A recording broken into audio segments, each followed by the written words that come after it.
on to Togo, it's been real. The people of Togo have intensified their protest, demanding an end to the 50-year rule of Gnassingbe's family. You guys know that the father was president for 38 years, the son has been president now for 12 years, and he is presently in his third term by fire by force because he forced himself on the people. So now they are saying enough is enough, and they are demanding that the president must step down by fire by force after hundreds of thousands of Togolese protested in August. Can you guys believe that in retaliation the government sponsored their own protest? I'm telling you, ministers, judges, including the president of the Supreme Court, were on the streets protesting in support of the government, and big politicians, they were giving out money to entice people to join them in the protest. But of course we know why they were doing it. It's because they were trying to protect their own interests. So unfortunately for them, the real protest overshadowed the paid protest.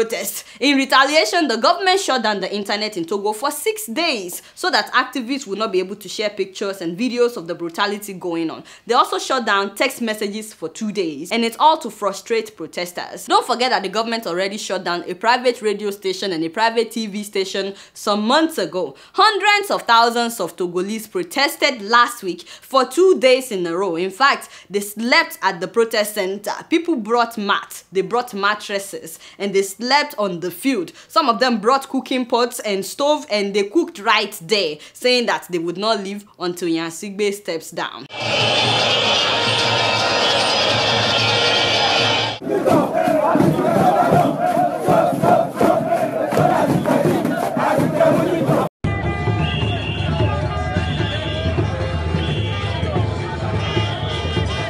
I'm telling you, they mean business. Unfortunately, after they slept in the dead of the night, can you guys believe what the government did after the second day? First of all, they shut down electricity completely. And then soldiers and police, they started firing tear gas. Can you guys imagine? In the middle of the night, when people were already sleeping. Of course, everybody started running. More than 200 people were arrested that night. A lot of them were injured. 2 people died. And they later released 80 people. However, since that day, police have been going from door to door, from house to house, throwing tear gas into people's homes and then dragging them out to beat them on the street.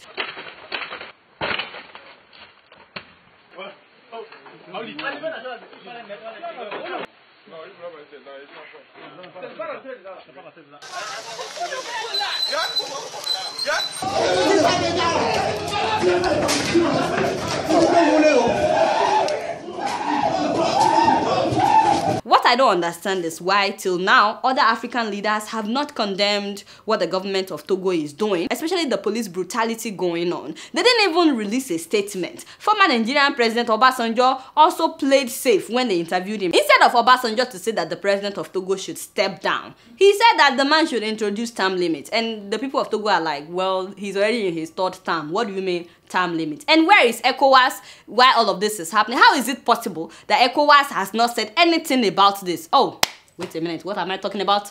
The man is the chairman of ECOWAS, is he not? Yeah, the president of Togo is the chairman of ECOWAS. Charity begins from home. How can ECOWAS intervene when the man is their chairman? And unfortunately for the people of Togo, the president of ECOWAS Commission is his brother-in-law. The man is from Benin and he's married to Gnassingbe's sister. So his brother-in-law is the president of ECOWAS Commission. So Togolese people are fighting family dominance at home and at ECOWAS. For now, we are hearing that the president and his officials are now emptying the coffer, just like Yaya Jammeh did before he left Gambia. If you are wondering how you can help the people of Togo, put pressure on ECOWAS and African leaders in democratic countries to condemn what Gnassingbe is doing in Togo, to condemn the police brutality. We'll keep you guys posted in terms of the development in Togo. You guys know I don't know much. Guess what? I'm just keeping it real.